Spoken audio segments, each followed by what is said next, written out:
Corona काल में जहां लोग अधिक संकट से जूझ रहे हैं, वहीं बिजली विभाग ने शहर के 7,000 उपभोक्ताओं को बढ़े हुए सिक्योरिटी शुल्क को वसूलने के लिए नोटिस जारी किए हैं।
देखिए, ये तो आम पब्लिक के साथ बिल्कुल अन्याय है, क्योंकि जिन लोगों ने नई कंस्ट्रक्शन की है उन पे तो ये लागू किया जा सकता है, लेकिन जो ऑलरेडी जिन्होंने कंस्ट्रक्शन 2003 से पहले की हुई है और उन्होंने कोई भी अमेंडमेंट उसमें नहीं की, कोई भी रिकन्स्ट्रक्शन नहीं की, तो उनके ऊपर जो ये कानून लागू कर रहे हैं, ये तो बिल्कुल गलत है।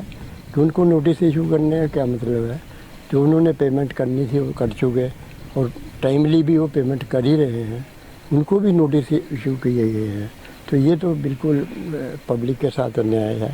तो इसका कोई सही सल्यूशन होना चाहिए, ना कि ये लोगों को ऐसे परेशान किए। हर डिपार्टमेंट का ही किस लिए नोटिस दिए गए हैं। तो वैसे ये तो बिल्कुल पब्लिक के साथ अन्याय है। तो पब्लिक अगर चुपचाप सहन करती रहे तो इसका मतलब ये नहीं भाई ये मनमर्जी करते रहे। तो ये डिपार्टमेंट को ऐसा करना नहीं चाहिए। तो मेरे हस्बैंड का नाम है अशोक कुमार गुप्ता, जो अब है नहीं, उनके नाम का बिल है ये और मैं ही पे करती आ रही हूँ। उसके साथ बिजली के साथ में मेरे को एक नोटिस और आया है, जिससे कि मुझे उन्होंने कुछ नहीं बताया कि किस चीज़ के लिए है। वो मैंने पूछने पर उन्होंने मुझे बताया कि ये ना कि जो सिक्योरिटी का पैसा है तो उसका आया है ज़्यादा पैसा बिजली के विभाग से। सर, ये दरअसल इंटरनल ऑडिट ने जो पुराने रेट थे वो 50 रुपये रेट था 2005 से पहले।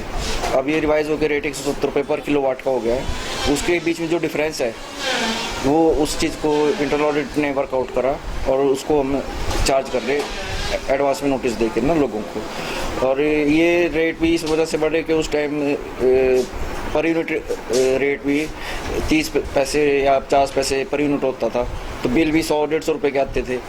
और तो अगर आज की डेट में देखें 400-500 के हिसाब से आ रहा, तो इस हिसाब से एसीडी का भी अमाउंट बढ़ा दिया गया था, ताकि अगर कोई बिल ना पे करे तो उसका पैसा हमारे पास एडवांस में उतना रहे कि वो बिल ना पे करने का जो हम उस स्थिति में वो जितने की बिजली जलाई हो लोड के हिसाब से वो हमारे पास अवेलेबल रहे। होता है रिफंडेबल है, इसके ऊपर इंटरेस्ट भी मिलता है साल में एक बार अगस्त महीने में। ये 13,500 के आसपास हैं जी। ये 7,000 के आसपास कंज्यूमर है जिनको ये नोटिस दिया गया, जिनका कलेक्शन पुराने थे या जिनकी बीच में कहीं रिवाइज नहीं हुई सिक्योरिटी। कुछ की रिवाइज भी हुई ना, जो अनरिवाइज रहा था अमाउंट वो इंटरनल ऑडिट ने रिवाइज कर रहा है। तो सर उनका उतना ही रहा, लेकिन बिल अगर वो अपना कंपेयर करें, वही मैंने आपसे शुरू में एक्सप्लेन करी थी बात कि उस टाइम 100-150 रुपये बिल आता था। आज की डेट में पर यूनिट जब रेट बढ़ गया तो वही जिसका 100 रुपये बिल आता था आज की डेट में 250, 300, 400 के आसपास आता है। वही पैसा वो हमारा बिल पे ना करने की स्थिति में हमारे पास एडवांस रहे, तो उस टाइम यूनिट का रेट कम होने की वजह से कम लिया जाता था भाई, वो कम बिजली मतलब कम रुपए की बिजली जलाएगा। आज की डेट में यूनिट रेट बढ़ने से वही 100 और 400 रुपये का जो फ़र्क है, 300 रुपये का जो फ़र्क आ गया, उसकी वजह से ये रिवाइज़ करा गया ना।